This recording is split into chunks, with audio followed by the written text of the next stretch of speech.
오늘 우리 부활주일 주님께서 부활하심을 우리가 기뻐하고 또 소망 가운데 희망 가운데 그리고 앞으로 주님 앞에 설 때 부활의 모습으로 주님과 함께 쓸 것을 우리가 소망하면서 오늘 드려지는 예배를 통해서 그런 부활 신앙을 다시 한번 굳건히 쓰는 저와 여러분 되시기를 주의 이름으로 축복합니다. 오늘 우리 함께 나눌 말씀은 요한복음 20장 24절에서 29절에 있는 말씀입니다.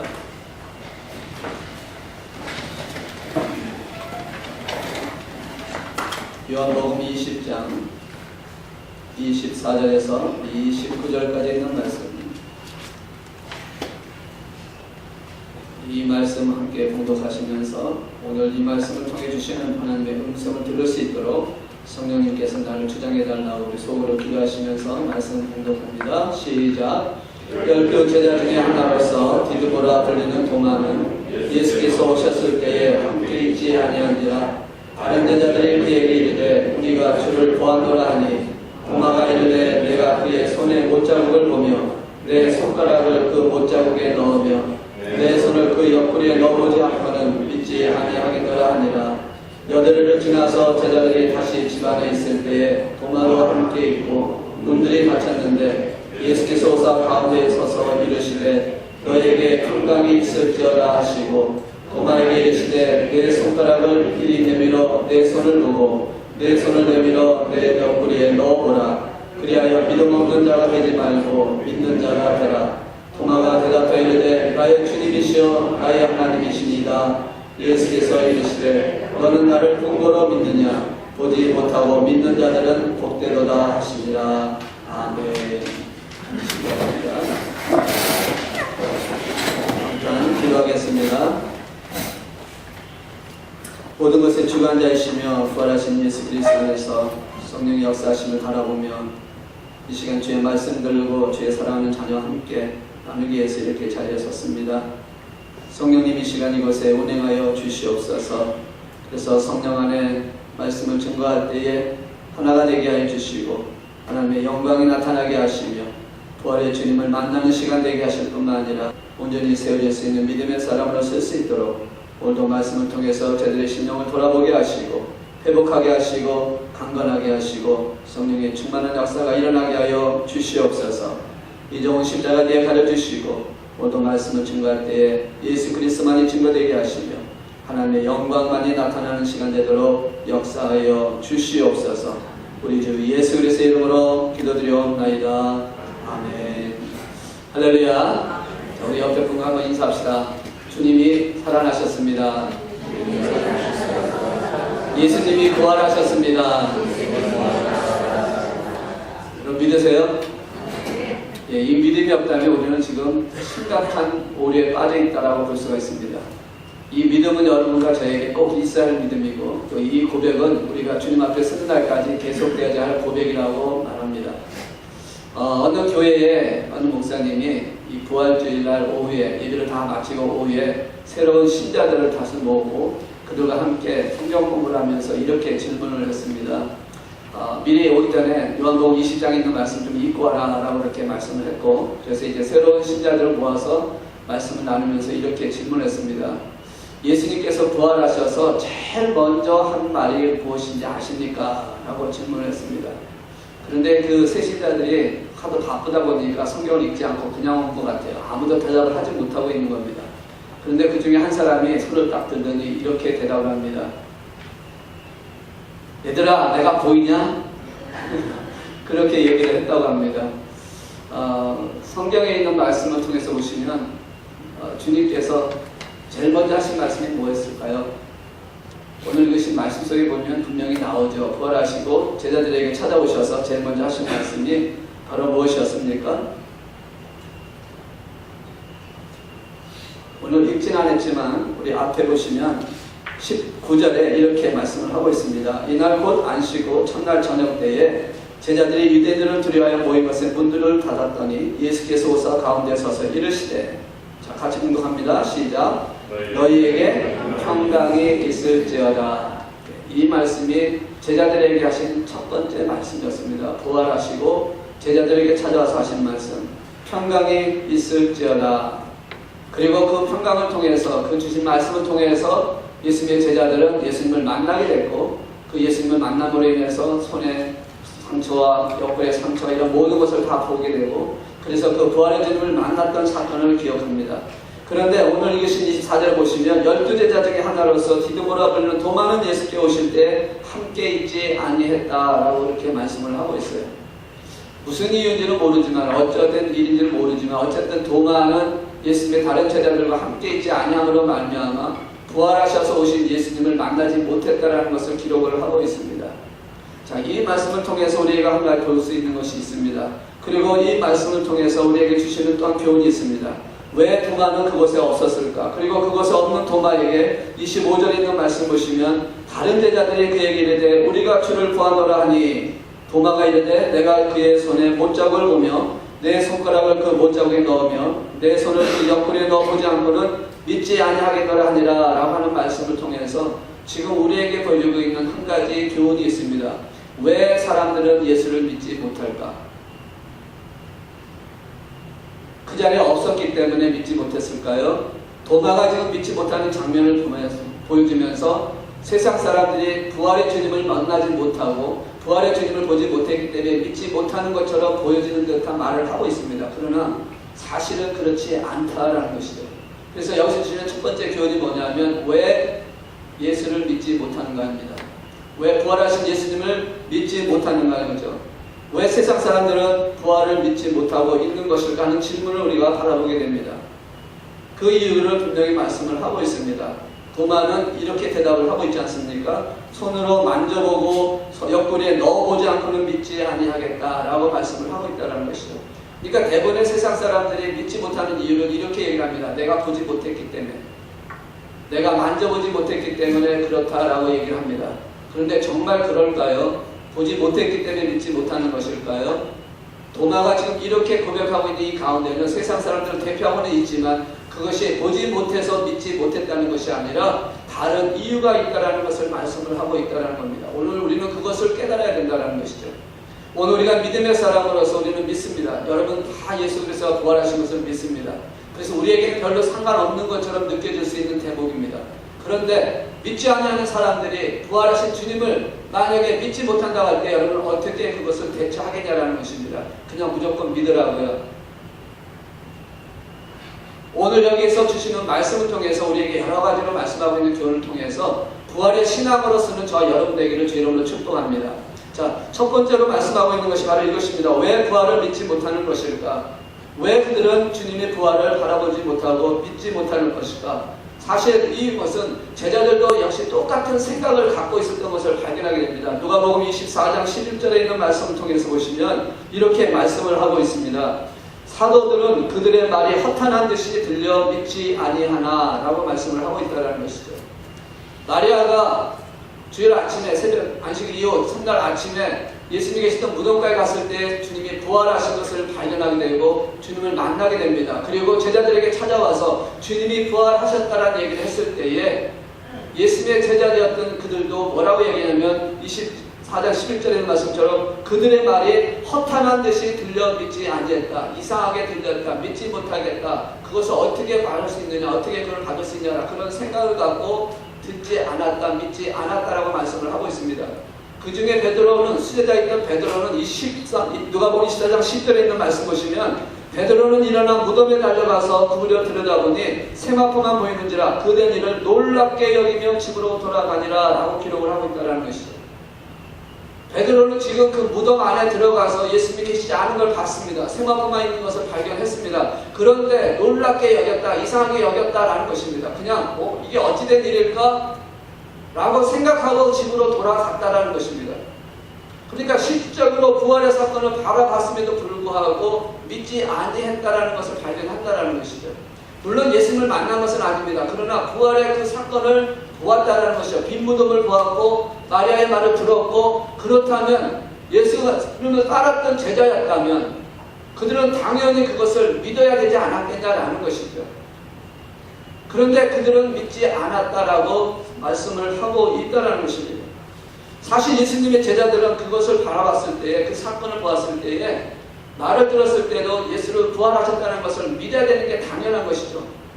오늘 저 여러분이 예수 그리스도가 부활하셨다는 것을 믿는 것과 같이 예수님의 제자들은 당연히 믿어야 되는 것이 맞는 사건입니다. 왜 그렇습니까? 그들은 이미 그 많은 사건들을 경험을 하지 않았습니까?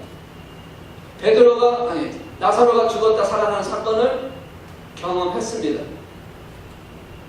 나인성 과부의 아들이 죽었다가 살아나는 사건도 경험을 했습니다.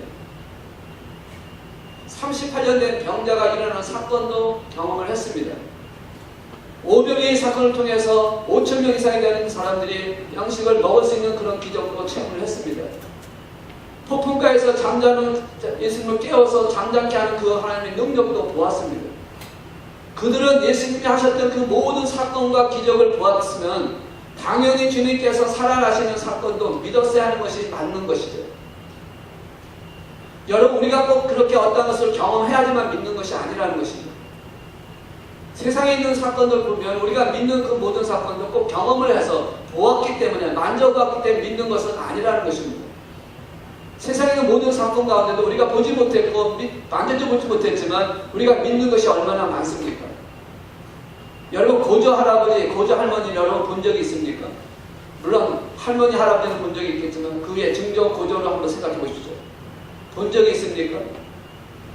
없습니다. 그러나 믿습니다. 미국에 1776년에 미국이 독립하는 그 가운데 왔을 때 미국을 처음 발견했던 콜럼버스가 있었고 청교도인들 들어왔고 이런 종교적인 역사가 일어났다는 것을 여러분 믿습니까? 여러분이 보았습니까? 그러나 믿습니다. 한국에도 이순신 장군이 외구를 싸워서 승리했다. 여러분 믿고 있습니다. 그러나 이순신 장군 본 적이 없습니다. 그러면 보지도 않고 만져보지도 않았지만 믿는 그런 사건이 많이 있다는 것은 뭘 때문에 그들이 믿어질 수 있다는 것입니까? 기록적인 사실을 통해서 믿어질 수가 있어졌다는 것이죠. 역사적인 사건을 통해서, 기록적인 사건을 통해서 우리가 그것을 믿어진다는 것이 단 조건이 있습니다. 그 기록한 사실이 진실이라는 것을 믿었을 때에 믿어지는 사건이라는 것이죠. 그러니까 지금 세상 사람들의 예수의 부활을 믿지 아니한다고 하는 것은 꼭 만져보지 않았고 보지 못했기 때문에 믿지 않았다고 하는 것은 잘못된 관점이다라는 것이죠. 꼭 그런 것이 아니라는 것입니다. 그들은 그것을 뭘 말합니까? 왜 믿지 않는가? 그들 마음 스스로가 믿고 싶지 않기 때문에 안 믿는다라는 것이죠. 지금 도마도 지금 마찬가지입니다. 지금 자신이 그 자리에 없음으로 말미암아 부활하신 예수님께서 찾아왔을 때 없었음으로 말미암아 주님을 보지 못했습니다. 그런데 오늘 24절에 있는 24절과 25절에 있는 말씀을 통해서 보시면 다른 제자들이 도마에게 이렇게 지금 얘기를 하고 있지 않습니까? 우리가 부활의 주님을 보았다라고 얘기합니다. 그리고 자랑을 합니다. 아마도 감격과 감동과 그런 격한 그런 것 때문에 아마도 도마에게 자랑하면서 도마에게 너도 왜 거기 앉았었냐는 식으로 핀잔하는 듯한 그런 목소리로 아마도 자랑을 했을 거라고 생각합니다. 그러니까 도마가 그런 것을 느꼈을 때 자신 믿고 싶고 믿어야 된다는 것을 알면서도 그런 사건 때문에 자신 스스로가 내가 믿지 못하겠다, 내가 만져보지 않고는 믿지 못하겠다, 내가 보지 않고는 믿지 못하겠다고 그렇게 말하고 있는 것이 아닐까 하는 것이죠. 오늘 우리가 충분히 그럴 수 있다는 겁니다. 오늘 우리가 주님을 만나지 못했고 우리가 보지는 못했지만 그러나 우리는 주님이 부활하신 것을 믿습니다. 왜 그렇습니까? 성경에 기록된 사실을 믿기 때문에 그렇습니다. 물론 여러분 체험적으로 만나신 분도 있습니다. 감정적으로 또는 영적으로 만나신 분도 있을 것입니다. 그러나 그런 모든 근거도 사실은 성경에 기록된 사실을 통해서 우리에게 말씀을 하고 있다는 것이죠. 그래서 고린도서 15장에 보시면은 성경대로 죽으시고 성경대로 부활하시고 성경대로 승천하시고 성경대로 다시 오실 것이라는 것을 증거하고 있습니다. 그러니까 우리가 경험했던 그 모든 것들의 가장 근본적인 사건은 바로 성경에 기록된 사실을 통해서 얘기한다는 것이죠. 그런데 세상 사람들은 성경에 기록된 그 사실을, 그 기록한 사실들을 믿지 못하겠다라는 그런 마음을 갖고 부활에 대한 것을 믿지 않고 있다는 것입니다. 아니, 예수 그리스도를 믿지 않으려고 마음을 먹고 있다는 것이죠. 바라보지 못하겠다고 말씀을 하고 있는 것입니다. 왜 성경 기록자의 진실을 믿지 않을까요?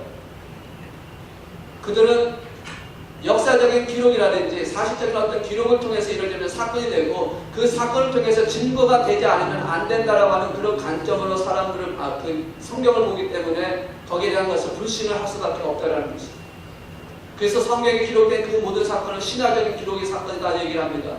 그것은 제자들의 꾸며낸 사건이다라고 얘기를 합니다. 아니, 예수님이 졸도해서 잠깐 기절했다가 살아난 사건이다라고 그렇게 얘기를 하기도 합니다. 왜? 예수님이 계셨다는 그 역사적인 사실을 부인할 수가 없으니까, 그 기록은 있으니까, 고증적인 그런 증거를 통해서 보여주고 있으니까 부활하신 사건에 대한 부분은 부인하지만 예수님이 살아 있었다라고 하는 것을 인정할 수밖에 없으니까 그렇게 표현을 하고 있다는 것이죠. 그러니 세상 사람들은 예수님이 부활하신 사건에 대해서 받아들이지 않으려고 한다는 것입니다. 도마도 지금 그러한 마음을 갖고 하지 못한다는 것이죠. 이것을 어떻게 생각한다면 우리가 신앙 안에서 예수님이 부활하신 사건을 믿지 못한 채 그냥 그 부활의 사건은 신화적인 사건으로 생각하면서 믿음의 삶을 살아가는 사람들도 있을 수 있다는 것을 우리가 보여준다는 것이죠. 여러분은 그러지 않으라고 생각을 합니다. 여러분이 이미 부활의 사건을 체험을 했고 부활에 대한 약속을 믿고 있고 부활하신 주님을 만났기 때문에, 그러나 지금 교회 다니고 있는 사람들 창에서 보면 부활에 대한 것을 믿지 못하는 그런 그리스도인들도 많이 있다는 겁니다. 주님이 다시 오신다라고 하는 주님의 약속을 하셨던 그 주님을 믿지 못하는 사람들도 많이 있다는 겁니다. 천국과 지옥이 있다는 그 자체도 부인하고 있는 사람들도 많이 있다는 것입니다. 예수를 믿는다고 하면서도, 교회를 다니는 믿음의 사람이라고 하면서도 그 부분에 대해서는 받아들이지 못한다는 것이죠. 왜? 그 부분은 믿을 수만 있는 것이 아니라는 것입니다. 신화적인 사건이라는 것입니다. 그 사람들의 믿음의 사람들의 그냥 기록해야 된 사건이고 신앙적인 고백으로 쓴 것이지 그것은 사실 있던 일이 아니다라고 얘기하는 사람들이 많다는 것이죠. 근데 이 사건을 에스겔서 47장에 보시면 성전에서 흘러나오는 물을 통해서 잘 비유로 말씀을 하고 있습니다. 성전에서 흘러나오는 물이 일천척이 지나고 나니까 발목까지 차게 되고, 그 다음에 일천척 지색이 되고 나보니까 무릎까지 차고, 그 다음에 일천척을 재고 나니까 허리까지 차고, 그 다음에 일천척을 재고 나니까 가슴까지 찼다라 하는 그 환상을 본 사건을 기록을 하고 있습니다. 바로 그것이 우리의 믿음의 상태일 수도 있다는 것입니다. 발목까지 찼는 신앙의 생활을 하는 그 사람은 바로 예수님이 부활하신 것까지 믿지 못하는 삶을 살아가고 있다는 것이죠. 예수님 통해서 구원받고 예수님을 통해서 은혜받고 예수님 통해서 복을 받는다는 부분을 받아들일지 모르지만 부활한다는 것을 받아들이지 않겠다는 겁니다. 있을 수 없는 사건이라고 생각을 하는 것입니다. 주님이 다시 오신다는 건 더욱더 믿어볼 수 있는 사건이 아니라는 거예요. 그렇기 때문에 예수 믿고 이 세상에 사는 동안에 잘 살고 이 세상에 복을 받으면 잘 되는 것이고 이 세상에서 평통하게 살면 되는 것이다라는 생각으로 살아가는 사람들이 너무 많다는 것입니다. 오늘 우리의 부활의 신앙은 그 신앙이 아니라는 것입니다. 우리의 신앙은 가슴까지 차는 신앙까지 올라가야 한다는 것입니다. 그래서 주님이 부활하신 그 사건을 믿음으로 고백하면서 우리가 비록 보지 못했고 우리가 만지지 못했고 비록 우리가 느끼지 못한다 할지라도 성경에 기록된 그 사실을 받아들이며 부활하신 주님이 다시 오신다고 하시니 그 약속의 말씀을 우리는 붙들고 살아가는 신앙인이 되어야 한다는 것입니다. 그게 성경에 기록된 내용이라고 말씀을 하고 있는 것입니다. 가시밭에 떨어진 씨앗이 자라다가 그 가시에 있는 그 덩굴에 막혀서 더 자라지 못하는 사건을 씨 뿌리는 비유를 통해서도 말씀을 하고 있습니다. 이 사건과 이 오늘 있는 말씀을 통해서 믿음, 예수 그리스도의 부활을 왜 믿지 못하는 그 사건이 바로 교회 다니면서도 믿지 못하는 사람들의 그 마음을 표현하고 있다고 저는 그렇게 볼 수 있어요. 회의주의적인 마음을 갖고 있기 때문에 과학적인 그런 증거가 있지 않으면 믿지 못하겠다는 그런 마음, 얄팍한 그런 마음 때문에 정말 부활하신 주님을 믿지 못하고 살아가는 사람이 얼마나 많냐는 것입니다. 여러분, 증거되지 못한다고 해서 없는 것이 아니고 증거되지 않는다고 해서 있지 않는 것이 아니라는 것입니다.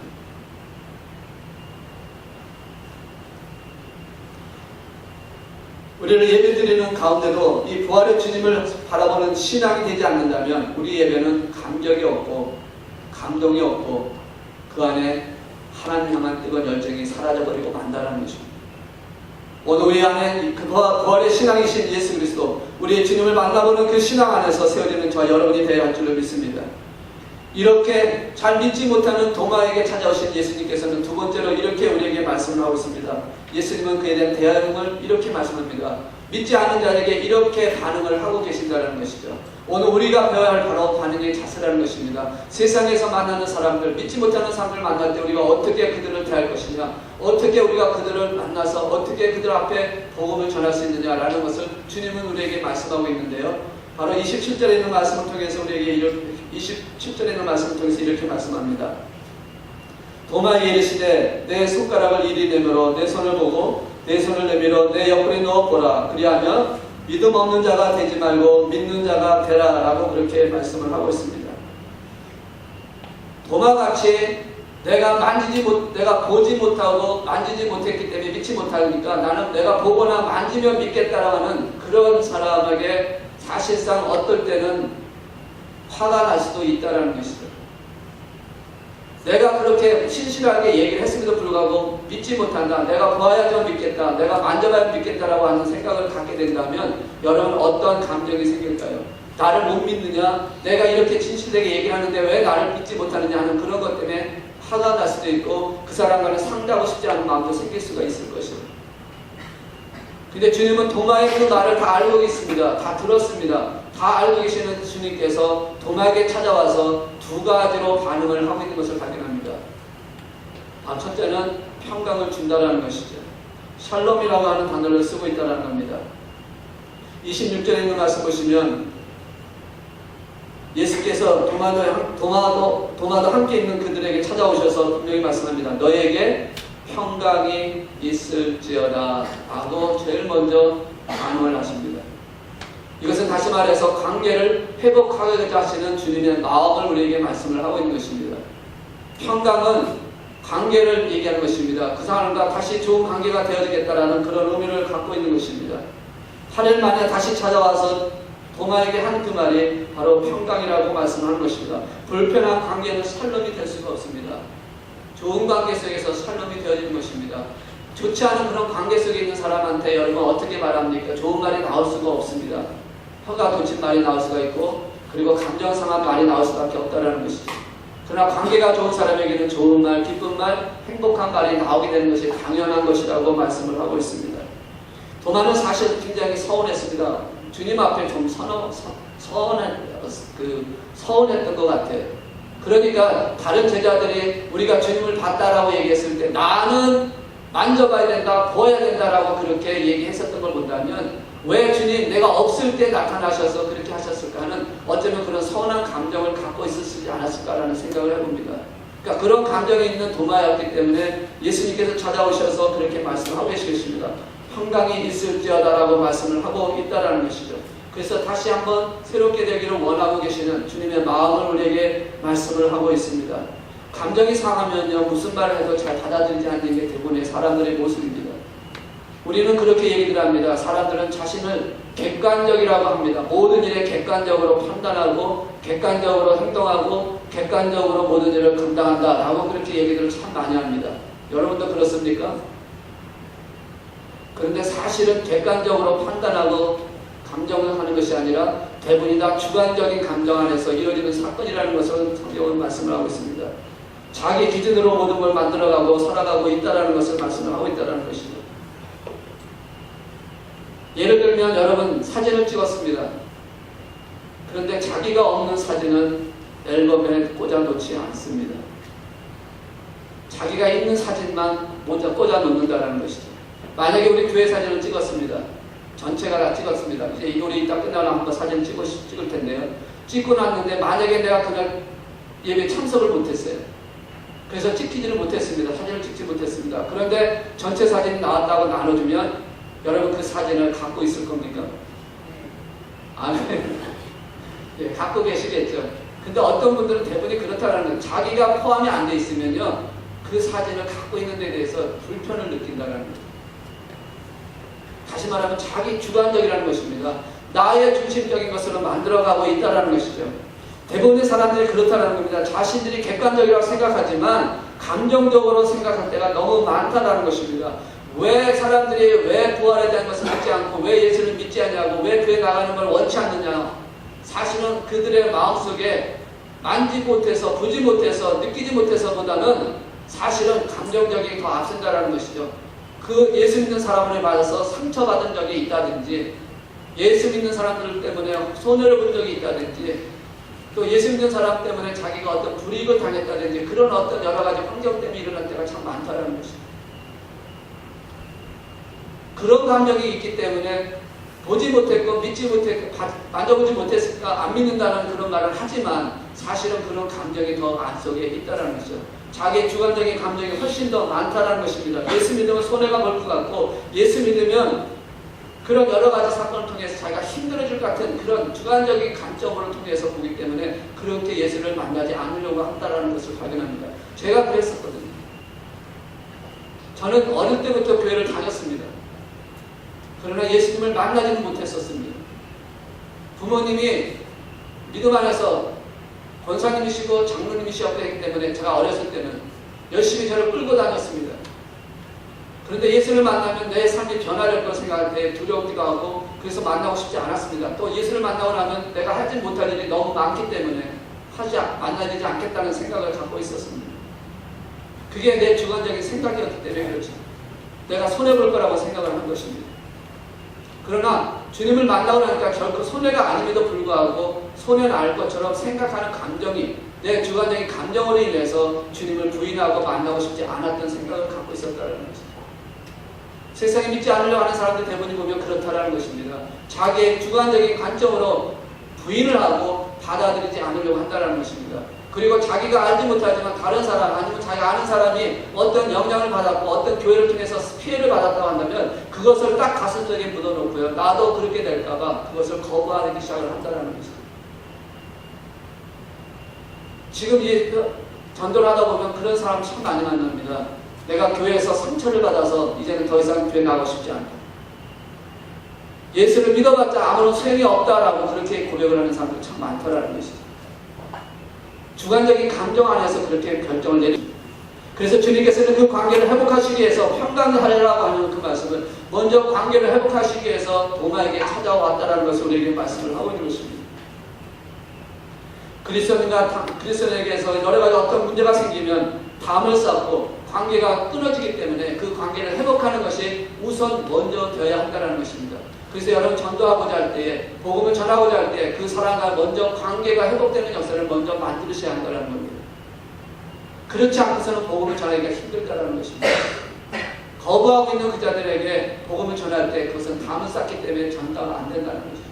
두 번째는 뭐라고 말씀하냐면 부활의 증거를 보여주면서 믿으라고 말씀을 하고 있는 것입니다. 우리 아까 잠깐 읽었지만 27절에 있는 말씀처럼 만져보라는 것입니다. 체험해보라고 말씀을 하고 있는 것입니다. 사실 이 말씀은 우리를 주님께서 우리를 안에 오게 하시기 위해서, 믿음을 중하게 여기기 위해서 그것을 만들기 위한 하나님의 능력으로 보여주고 있는 사건이라는 것이죠. 오늘 저와 여러분이 믿음의 기적을 만들기 위해서 주님이 찾아오셔서 우리에게 그 믿음을 허락해 주신다는 것입니다. 주님이 그것을 만들어 주셔야 한다는 것입니다. 우리가 믿는 것이 아니라 하나님께서 주시는 그 믿음을 갖고 우리가 믿어져야 한다라고 성경은 말씀을 하고 있다는 것이죠. 예수님께서 사람을 만날 때 요구하시는 것은 믿음이기 때문에 그 믿음을 통해서 역사를 하고 계시고, 그 믿음을 갖게 하시기에 하나님은 능력을 보여주신다는 것입니다. 해당장 야유의 딸을 고치실 때 분명히 말씀을 하고 있습니다. 내 믿음이 그 일을 감당할 것이고 믿음이 그 역사를 만들어 가실 것이라고 말씀합니다. 귀신 들렸던 아이를 가졌던 부모에게는 찾아와서 분명히 말씀합니다. 그 믿음의 능력으로 그 귀신 들린 자가 쫓아날 것이다 라고 말씀을 하고 있다는 것입니다. 모든 조건은 믿음을 통해서 일어나고 있는 사건이다 라고 말씀을 하고 있는 것입니다. 오늘 이 부활의 능력을 통해서 주님께서 말씀하는 도마에게 찾아와서 우리에게 두 번째 사건은 바로 그 믿음을 주시기 위해서 만져보라고 표현하고 있다는 것이죠. 능력을 보여주시는 것입니다. 능력을 통해서 말씀을 하고 있는 것입니다.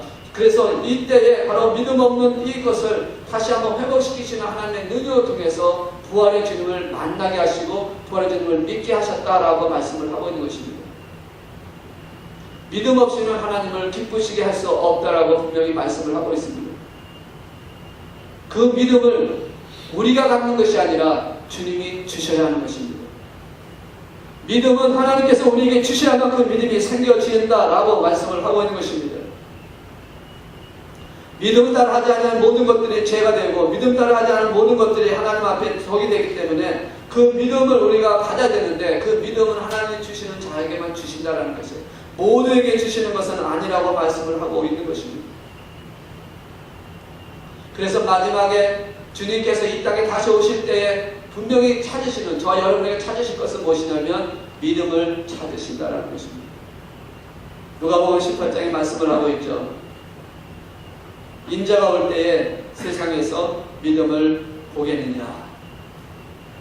다시 오실 주님께서 오실 때에 우리에게 요구하시는 것은 바로 믿음이라는 것을 말씀합니다. 그런데 그 믿음을 주시기 위해서 오늘 우리에게 능력을 통해서 보여주시기도 하시고, 말씀을 통해서 우리에게 보여주기도 하시고, 체험을 통해서 일어나기도 하신다라는 것을 말씀을 하고 있다는 것이죠.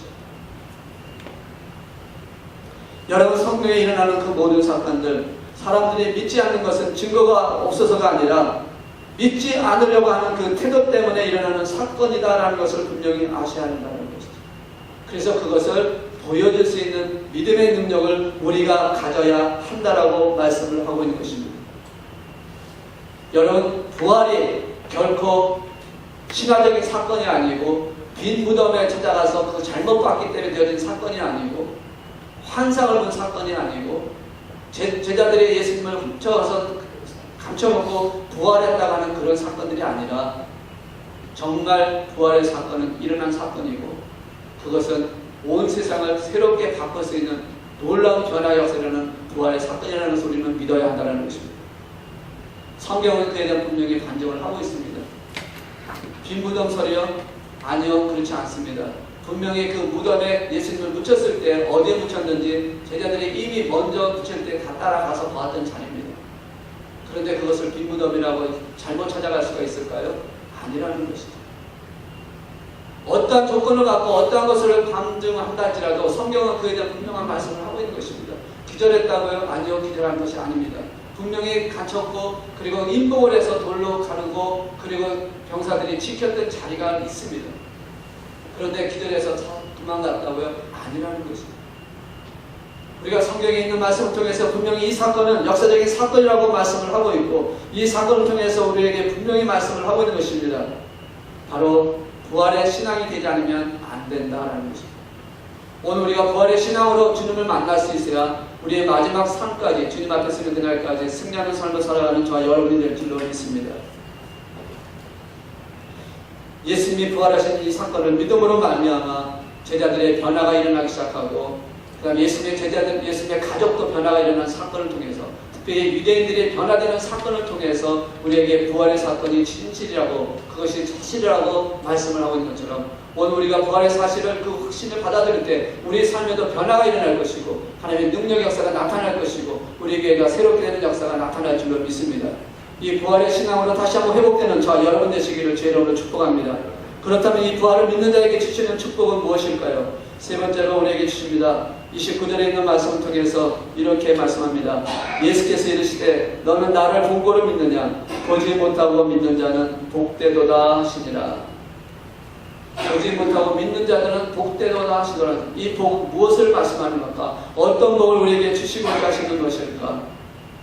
도마는 예수님을 만져보시고, 예수를 만져보고 예수님이 주시는 그 믿음을 갖고 있을 때 그는 28절에 그렇게 고백을 합니다. 나의 주님이시여 나의 하나님이시여 라는 고백을 하게 됩니다. 이 고백을 한 이 도마에게 복을 주시겠다고, 이 고백을 하는 우리 모두에게 복을 주시겠다고 말씀을 하고 있는데, 어떤 복을 우리에게 주시려고 하시는 것일까? 분명히 믿음은 하나님의 선물로 우리에게 주십니다. 그러나 이 믿음의 선물, 복은 모든 사람의 것은 아니다라는 것입니다. 데살로니가후서 3장 2절에 있는 말씀 보시면 이렇게 말씀하고 있습니다. 또한 우리를 부당하고 악한 사람들에게 건지시옵소서. 믿음은 모든 사람의 것이 아니니라 라고 말씀합니다. 모든 사람의 것이 믿음은 아니라는 것입니다. 왜냐하면 이 시대는 점점 우리의 믿음을 왜소시키고 우리의 믿음을 점점 더 희박하게 만들어가는 시대가 되어졌습니다. 과학이라고 하는 것 때문에, IT라고 하는 것 때문에 점점 일어나는 여러 가지 사건을 통해서, 증거되지 않은 어떤 역사를 통해서 간증하면서 그것을 통해서 우리의 믿음을 자꾸만 희소시키고 우리의 믿음을 떠나게 하고 있다는 것입니다. 그러나 우리는 부활의 신앙을 갖고 있는 그 믿음을 가질 때 우리의 그 믿음이 흩어지지 아니하고 담대하게 세워지는 역사를 만들어간다는 것이죠. 그 믿음을 가진 사람에게 주시는 복은 무슨 복일까요? 우리에게 몇 가지 복을 말씀하고 있는데, 첫째는 영생의 복을 받게 되는 것입니다. 부활의 신앙을 갖고 있는 믿음의 사람에게 주시는 영생의 복입니다. 요한복음 3장 16절에 말씀하고 있죠. 예수를 믿는 자에게 영생의 복을 주시겠다.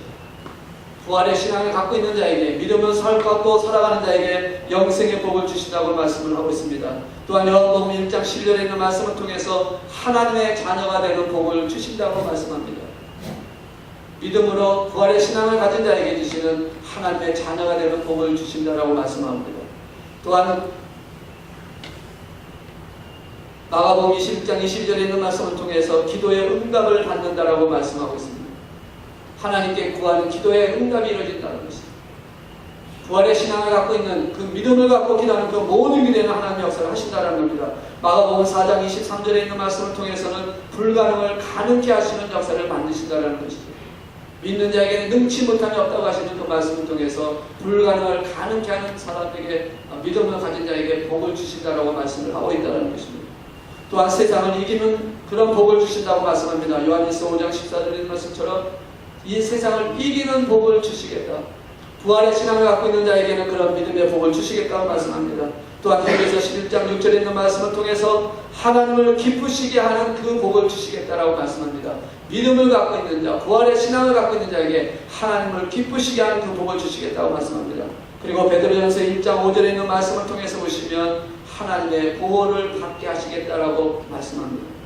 이 모든 것들이 믿음의 사람, 부활의 신앙을 가진 자에게 주시는 하나님의 복입니다.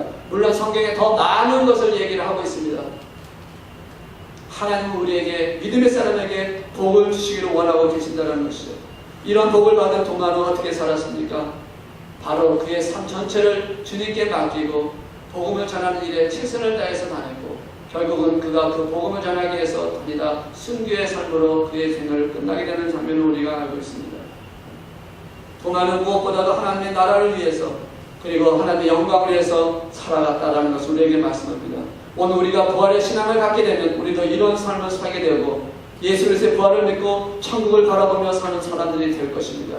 부활의 예수님을 전하기 위해서 모든 것을 투자하는 그런 사람이 될 것입니다. 여러분, 그런 부활의 신앙을 갖기를 원하십니까? 주님께서 원하시는 그 부활의 신앙으로 하나님 주시는 복을 갖고, 그리고 그 복을 가진 채 하나님의 나라를 위해서, 하나님의 영광을 위해서 달려가는 저와 여러분 되시기를 주의 이름으로 축복합니다. 우리가 살면서 가장 가치 있는 일이 무엇일까요? 여러분, 한번 스스로 질문을 해보시기 바랍니다. 부활하신 예수님께서 우리에게 부탁하신 것이 무엇일까요? 하나님 앞에서 무엇하다 왔느냐고 물어본다면 뭐라고 대답을 하시겠습니까? 나를 통해 부활하신 예수님을 믿고 천국 간 사람이 얼마나 됐는지 알고 있습니까? 우리는 한번 스스로를 한번 질문을 해봐야 한다는 것입니다. 여러분, 부활의 신앙으로 살아가고 있습니까? 그렇다면 이제는 우리는 하나님 앞에 섰을 때에 우리는 그에 대한 답을 할 수 있는 우리의 삶을 살아가야 한다는 것입니다. 도마와 같이, 예수님의 제자들 같이, 사도 바울 같이, 그리고 말씀대로 언약을 갖고 살았던 믿음의 선조들 같이 우리는 그 삶을 하나님 앞에 드리는 삶이 되어야 한다는 것이죠. 오늘 우리가 부활절의 이 신앙, 부활절날 치러지는 예배를 통해서 우리는 부활하신 주님을 바라보면서 그 주님을 믿는 그 믿음으로서 부활의 신앙을 갖고 나의 물질과 나의 재능과 나의 시간을 천하보다 귀한 생명을 구원하는데 하나님 나라를 향하여 가는 그 길에 우리의 모든 것을 투자하면서 살아가는 자가 되어야 한다는 것을 말씀하고 있다는 것입니다. 그렇게 돼야 우리가 하나님 앞에 온전히 쓸 수 있다는 것이죠. 예수님이 부활하셨습니다. 그리고 우리는 이제 앞으로 죽을 것입니다. 그러나 죽음으로 끝나는 것이 아니라 우리도 부활을 이룰 것입니다. 그 부활을 이루어 주님 앞에 섰을 때 과연 우리는 주님 앞에 어떻게 서야 하는지를 우리는 분명히 알아야 한다는 것이죠. 부활하신 예수님과 함께 살아가기 위해서 오늘 우리가 비록 강나 같은 생활 속에 있다 할지라도 만나와 메추라기와 반석에 물을 하시며 그리고 옷을 하지 않게 하시며 그리고 강을 건너게 하시는 그 주님의 늑사심을 바라보면서 우리는 부활의 신앙을 갖고 가나안 땅까지 들어가는 그 삶을 살아가기 위해서 무단히 노력하며 달려가는 저와 여러분이 되어야 할 줄로 믿습니다. 그 삶을 살기 위해서 우리는 날마다 주님과 동행하고 하나님의 은혜를 구하고 하나님과 교제하면서 하나님께 예배드리면서 달려갈 때 우리에게 맡기신 사명과 언약과 그리고 우리 교회를 주신 그 은약대로 하나님 역사를 만들어가는 은혜가 되어줄 것이고 그 삶을 살아갈 때 하나님 영광이 가득히 채우는 역사가 나타날 줄로 믿습니다. 아멘. 그런 부활의 신앙으로 살아가는 저와 여러분 되시기를 주의 이름으로 축복합니다. 기도하시겠습니다.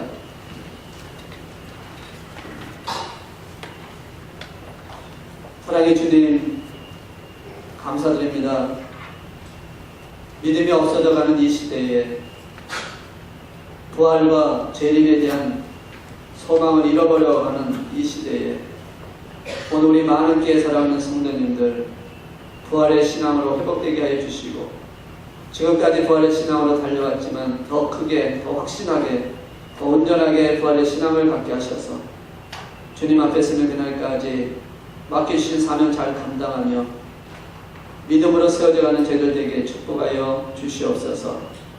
주님 앞에 설 때에 우리에게 물어보시는 하나님의 질문에 답을 할 수 있는 저희들의 삶이 되게 성령으로 충만하게 해주시옵시고 하나님 앞에서 온전한 모습으로 세워질 수 있도록 주의 말씀대로 순종하며 살아가는 저희들에게 축복하여 주시옵소서. 부활하신 주님을 다시 한번 체험하며 부활의 신앙으로 주 앞에 서는 그날까지 결단하며 달려가는 믿음의 역사가 저희들의 삶 속에 임하게 하여 주시옵소서. 주께서 이 모든 것을 이루실 줄로 믿고 감사와 찬양을 하나님께 드리오며 우리 주 예수 그리스도의 이름으로 기도드려